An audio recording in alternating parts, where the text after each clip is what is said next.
Hi, good morning, and welcome to Saturday special of Dr. Lamba's Awakening Call. Coronavirus, coronavirus, coronavirus. This is the resounding cry all around. People are aghast what to do.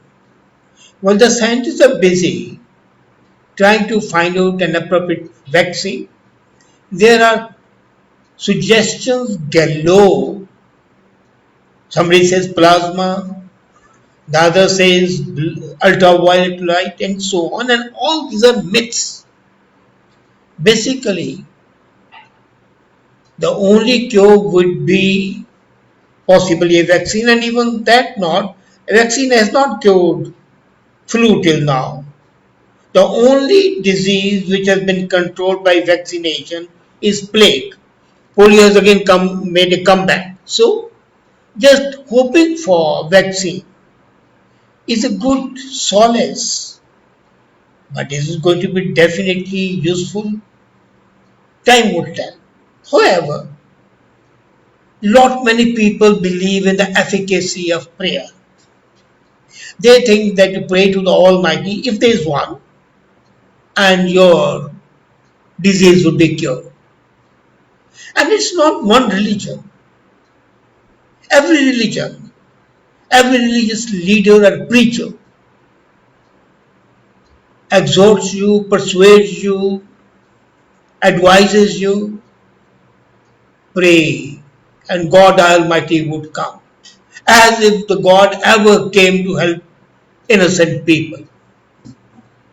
The very concept of God is an anathema to me. But then those who believe in prayer, they are welcome to have it. And this is not the first time it has happened. In the Second World War, Prime Minister Churchill had ordered the whole British nation to go in for a prayer, saying that prayer is needed. But it was not the prayer which won the Second World War. It was the help of United States of America and their armaments. The biggest proponents of prayer is Islam. And while all leaders swear by the efficacy of prayer, the conundrum of Islam is typical. Let's take up Pakistan. They decided to lock down the country in the third week of March. But they said no, the people could assemble in the mosques to pray because the clerical leaders, the ulama, were not in favor of the closure. In the last week of February 2020, the border post of Balochistan province in Taftan allowed 6,500 pilgrims to leave their confinement as suspected victims of coronavirus and return home to Pakistan as long as they were free from virus. These were Shia pilgrims who had visited sacred shrines like Mashhad and Qutb in Iran. The same thing happened in Delhi. The Tablighi Jamaat called people from all over the world and violated all norms, and it is said that 30% of the patients in India are because of this Tablighi Jamaat. If you remember, in early February, China had warned the world about contagion. Ultimately, the contagion started in November. China kept quiet till February. But that's another story. We'll take it up on Monday. But did Iran, the first outpost of Islam, pay any heed to it? They kept on traveling to China and allowed Chinese travel to come there and took no quarantine action whatsoever. And thousands of the people assembled in Quad and Mashhad, where the Shias were congregating. COVID-19 naturally spread all over the world. And the following month, that is in March, around 60% of the approximately 17,000 cases throughout the Middle East were those who had gone to Iran. Iranian leader Ali Khamenei said what most of the religious leaders say, and which ulmas in Pakistan were repeating, and even the imams in India were saying COVID-19 is not a big tragedy. We have faced bigger tragedy. The prayer of the pure and pious are effective in repelling major tragedies. But when 30 people died and all of them high officials of Iran, immediately Iran started blaming Trump and America for causing this pandemic. Now comes the part of the prayer. Thousands of the pilgrims quarantined in Pakistan, in Taftan, had prayed. Sindh province, which is the largest in Karachi with 22 million population, has 50% of the population today suffering from COVID-19, coronavirus. And none of these pilgrims were tested for infection, and the prayers did not help them. Out of them, 205 have died. Were the prayers helpful? Did the prayers replace the ventilators? 50% population of the largest province suffering because of the devotees, because of the prayers. Had they not gone to pray, they might have been safer. And then, the Tablighi Jamaat, the same Jamaat organization which created havoc in India and Pakistan, had the largest event in Lahore called Invitation to Islam, and 1 million strong people assembled over there. An article in New York Times reported how the gathering infected people, an indeterminate number of Pakistanis, 2 Palestinians, 2 Kurds, 20 Uzbeks, they were all suffering, and then they went back to their own countries and spread the havoc there. So the only benefit of the prayer was spread the infection more and more. Not control it, but spread it. Maybe God wants people to die. Who knows? They say the ways of God are mysterious. They are mysterious, but always to the extent of being harmful to the humankind. Now, Sikhs say that Dukh Bhanjani, the hymns which the Gurus wrote for alleviating the suffering of the people, would enable that. And the Ragi who sang those songs not only died of coronavirus himself, but infected hundreds of other people. What an efficacy of prayer. In Islam, the Muslims pray 5 times a day. There are 500,000 mosques in Pakistan. There are more than 3 million mosques in India. And the count cannot even be accurate because they keep on changing and expanding. In the early days following 1947, people used to pray at home. On Friday only they would go to mosque only for the evening prayer. But whether it was Sahib, whether it was afternoon, whether it was Sarki, they would pray at home. Only in the evening on the Jummah they would go there. But now they must go to the mosque 5 times a day and spread the infection more and more.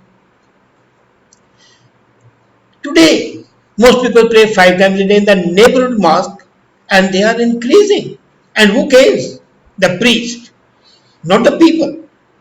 So when Pakistan decided to lock down the 3rd week of March, the congregation opposed it. The same happened in India, but the Indian Muslims are afraid that the Modi government would not treat them with the kid gloves the way Congress used to do. But then there is a point which I like to make here.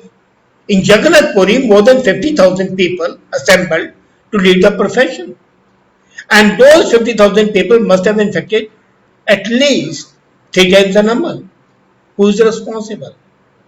So whether it's Hinduism or whether it's Sikhism, or whether it's Islam or whether it's Roman Catholicism, each religion is guilty of spreading the disease rather than controlling it. And that's why I say when the government of India banned the religious gathering, it was a step in the right direction. Prayers do not help. I agree. Prayers can give you some comfort if you are weak minded. Who needs a crutch? Is a cripple who needs a crutch. Who needs a walking stick? Either one needs it as a fashion trick, or you need it if you are lame. You have fractured your leg. A normal healthy person doesn't need a crutch. Similarly, people who are mentally weak need the help of a prayer. If you have got confidence in yourself and confidence in the technology, you don't need the prayer. Prayer is the last refuge of people who are mentally incompetent. So, look at that. What Allah does. The same priests who were saying that the mosque and praying in the mosque would protect you, then they said, no, you must observe isolation. And the matter went to Al Azhar University, Cairo, and then he said, close down all the mosques. So who won? Prayer or intelligence or science? Science, of course. So prayers cannot be a substitute for capability. The clerical leaders would have stood their ground, but for the decision taken by Saudi Arabia to close all rituals in Mecca and Medina. Imagine, for the first time in the history, have Mecca and Medina been closed down. For the first time. For the second time in history, has Golden Temple practically been closed down. First time it happened after Massa Rangan and Ahmad Shah Abdali. They had ravaged Golden Temple. And then it was closed for some time. But then Massa Rangan was killed by the Sikhs, and Golden Temple continued 24/7 its congregations till now, where there is a ritual, alright. Same is happening in Mecca and Medina. For the first time in 1600 plus years since they were established, Mecca and Medina are in lockdown. So what's incomprehensible is that in this age of information and knowledge, in this age of reason and logic, people still go and pray. As I said, it's mentally unstable or mentally weak people who pray. They need a crutch. And again, as I said earlier, there's no harm in that because you take a medication, so I'll take it as a placebo. Many times you don't have a medicine, you take a placebo and you get well. It's a matter of faith. So as far as the faith is concerned, perfectly, praying is not at all bad. Praying is again not bad if it's musical in nature, because the vibrations which travel with the music when the singing goes on would help you calm your mind and soothe your pain.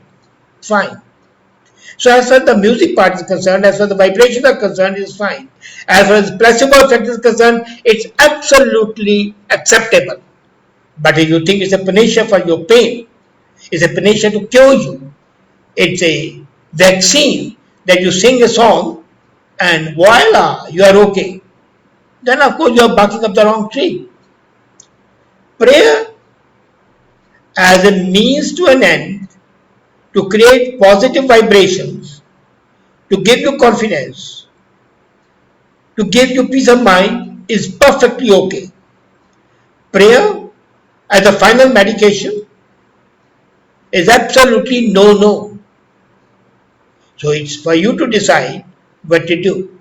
I would say, if you're really religiously inclined, which I'm not, well, go and pray, but pray in the form of meditation.